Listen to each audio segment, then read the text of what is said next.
Lunes, 10 de junio de 2013. Una adolescente de 16 años camina hacia su casa en Palermo. Una cámara de seguridad la registra entrando a su edificio a las 9:50 de la mañana. Pero según los registros revelados más tarde, ella nunca llegó a abrir la puerta de su departamento. 24 horas después, su cuerpo aparece en una cinta transportadora de residuos, a 30 kilómetros de distancia, tras haber sido compactado por un camión de basura. ¿Cómo es posible que el lugar que debía ser su refugio se convirtiera en su trampa mortal en menos de 15 minutos?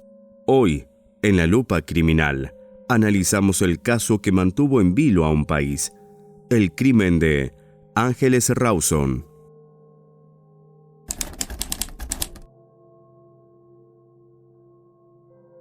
El martes 11 de junio, el horror tomó forma en la planta de la SEAMSE, en José León Suárez. Un operario, mientras separaba plásticos y cartones en la cinta número 3, divisó algo que no encajaba con los desechos urbanos. Era el cuerpo de una joven, aún con su uniforme escolar de gimnasia. Pantalón azul, chomba blanca. Tenía una bolsa de polietileno verde en la cabeza y los pies atados con una soga de nylon. Las pericias mostraron que el cadáver presentaba múltiples fracturas, pero lo más perturbador era el rastro. El cuerpo había sobrevivido milagrosamente a la compactación de un camión recolector que recorrió kilómetros de la ciudad de Buenos Aires. Pero para entender el horror del final, debemos retroceder a la luz del día anterior. Ángeles Rawson, a quien todos llamaban Mumi, no era una adolescente común. Era una estudiante ejemplar del Colegio Virgen del Valle. Una chica que amaba el anime, el cosplay y tenía una voz privilegiada para el canto. Sus sueños eran grandes. Quería estudiar ingeniería y era el eje que mantenía unida a su familia ensamblada en el departamento del 5º piso de Ravignani, 2360. Su rutina era milimétrica. Aquel lunes tenía clase de educación física. A las 9:43 se despidió de sus amigas con la naturalidad de quien sabe que volverá en unas horas. «Llego a casa, como y vuelvo», dijo. Sin embargo, ese lunes por la tarde, el silencio en el departamento empezó a pesar.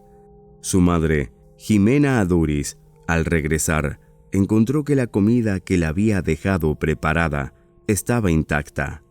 La cama de Ángeles estaba hecha, sus llaves no aparecían y el morral de gimnasia tampoco estaba en la casa.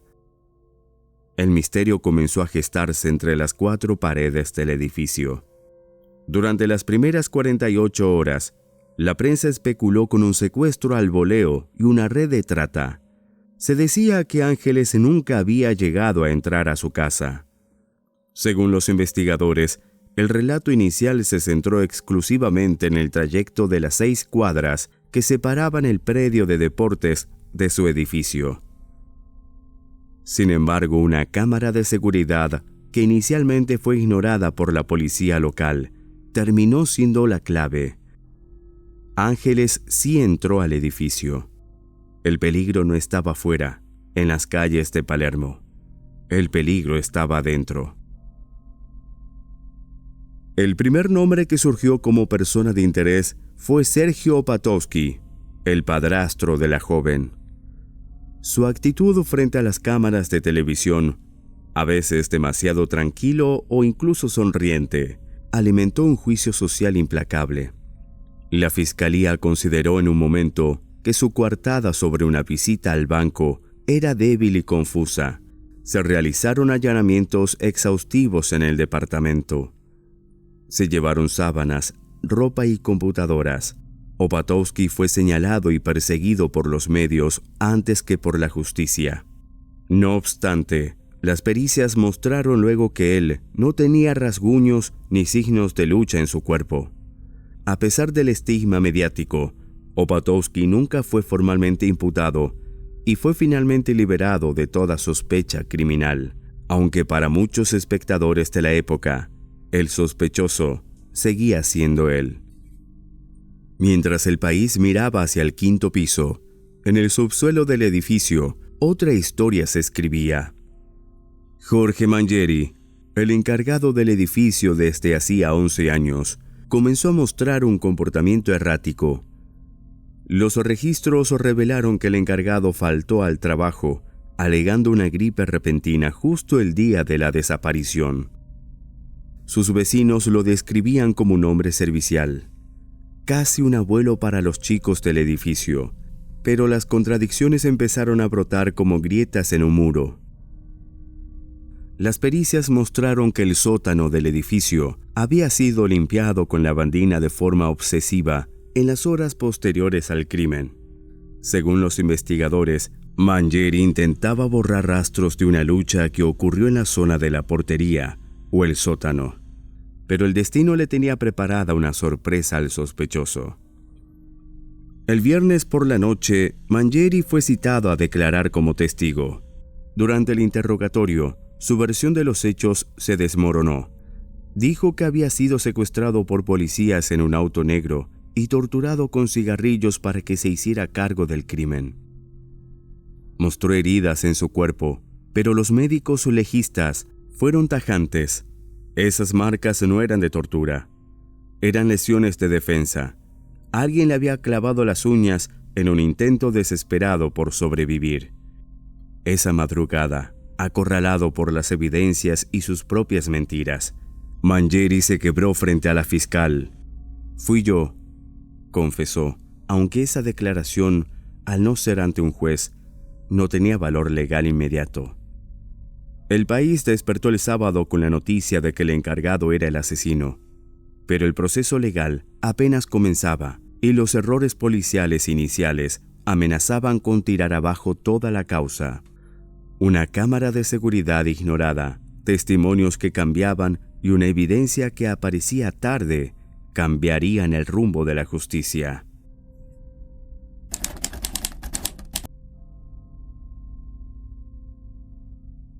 Mangieri estaba tras las rejas, pero su defensa alegaba que el ADN había sido plantado y que el encargado era un perejil del sistema.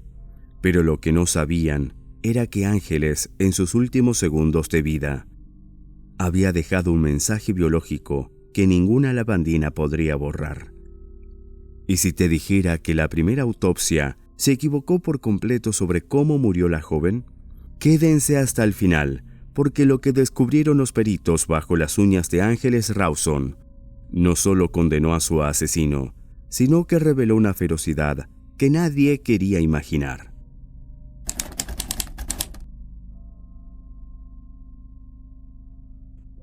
Con el encargado detenido, la investigación entró en una fase técnica y brutal. La fiscalía consideró que el ataque se produjo cuando Ángeles regresaba de su clase de gimnasia. Mangieri la habría interceptado en el hall, posiblemente bajo un pretexto de mantenimiento, y la llevó a un área aislada con la intención de abusar de ella. Ante la resistencia de la joven, el encargado entró en una espiral de violencia que terminó en estrangulamiento. Sin embargo, el caso estuvo plagado de errores que casi le dan la libertad al sospechoso. Durante los primeros días, la escena del crimen en el edificio de Ravignani no fue preservada correctamente. Los vecinos entraban y salían, y la policía no acordonó el sótano hasta que ya era demasiado tarde. Además, hubo un resultado forense inesperado que generó una grieta entre los expertos. La primera autopsia sugirió que Ángeles murió aplastada por el camión de basura, lo que significaba que fue arrojada viva al contenedor. La prensa especuló con un nivel de sadismo inhumano. No obstante, una segunda junta médica rectificó el informe. Ángeles murió por asfixia mecánica estrangulatoria en el edificio. Ya estaba muerta cuando el camión de basura la compactó. Pero la evidencia definitiva llegó de un laboratorio de ADN. Las pericias mostraron que en 3 dedos de la mano derecha de Ángeles había material genético que no era suyo. El resultado fue un impacto directo al corazón de la defensa de Mangieri. La probabilidad de que ese ADN perteneciera a otra persona era de una en miles de millones. Ángeles lo había marcado. En su lucha por defender su integridad, ella misma señaló a su asesino desde la tumba. Aún así, Mangieri decía algo contradictorio cada vez que podía. En sus cartas desde la cárcel, insistía en que era víctima de una conspiración policial y política. Su esposa, Diana Saetoni, también fue presentada como persona de interés, ya que la fiscalía consideró la posibilidad de que ella hubiera ayudado a ocultar la ropa de Ángeles o a limpiar la escena. Sin embargo, Saetoni fue finalmente sobreseída y nunca formalmente imputada por falta de pruebas directas. Un detalle que la policía ignoró inicialmente fue la desaparición del celular de Ángeles y su morral de gimnasia. Los registros revelaron que el teléfono se activó por última vez en una antena cercana al edificio, poco después de las 10 de la mañana. ¿Por qué nunca aparecieron esos objetos? La respuesta parecía estar en los miles de toneladas de basura que se procesan a diario, pero para muchos fue un error policial no haber buscado con más saña en los contenedores específicos desde el minuto 1. Si este video te parece impresionante, asegúrate de dar me gusta, comentar y suscribirte a mi canal a continuación. Y no te olvides de activar todas las notificaciones para no perderte ningún video.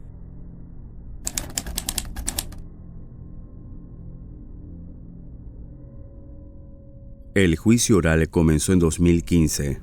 Fue un desfile de dolor y testimonios desgarradores. Mangieri se sentaba en el banquillo, con una actitud imperturbable, mientras la familia de Ángeles revivía cada minuto del horror. La fiscalía consideró que no hubo una confesión tardía válida, sino una cadena de evidencias físicas que no dejaban lugar a dudas. Hubo testimonios que cambiaron con el tiempo. Vecinos que al principio decían que Mangieri era incapaz de matar una mosca, empezaron a recordar pequeños comportamientos extraños, miradas lascivas hacia otras jóvenes o una obsesión inusual con el orden del sótano. Las pericias mostraron que Mangieri conocía perfectamente los horarios de los camiones de basura, lo que le permitió cronometrar el descarte del cuerpo con una precisión escalofriante. A pesar de los intentos de la defensa por anular la prueba de ADN, el tribunal fue unánime. En julio de 2015, Jorge Mangieri fue condenado a prisión perpetua por femicidio en concurso ideal con abuso sexual y homicidio criminis causa.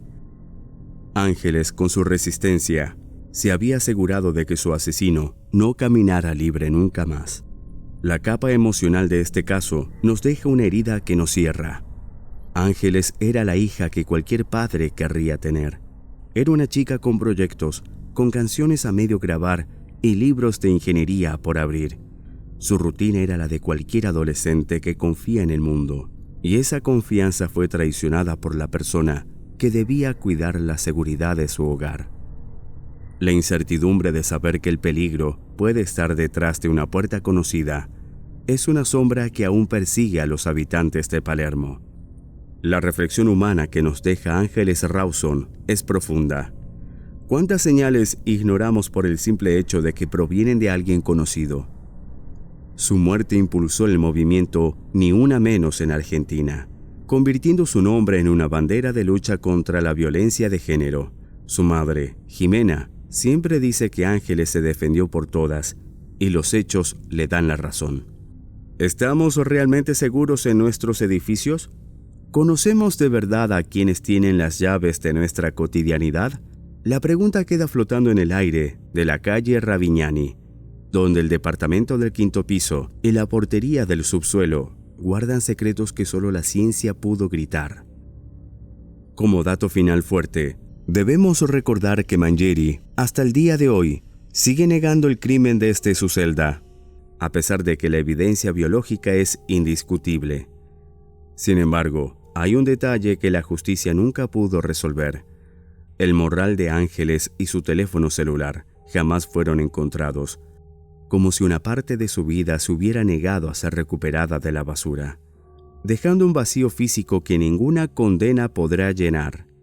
La historia de Ángeles Rawson es un recordatorio de que la verdad, por más que se intente compactar y descartar, siempre encuentra una forma de salir a la luz. Si este análisis te ha hecho reflexionar sobre la seguridad y la justicia, te invito a que compartas tu opinión en los comentarios. ¿Crees que hubo alguien más involucrado que el silencio protegió? No olvides suscribirte y activar la campanita para seguir analizando los casos más oscuros de la historia criminal. Muchas gracias por acompañarme una vez más. Esto fue La Lupa Criminal. Hasta el próximo video.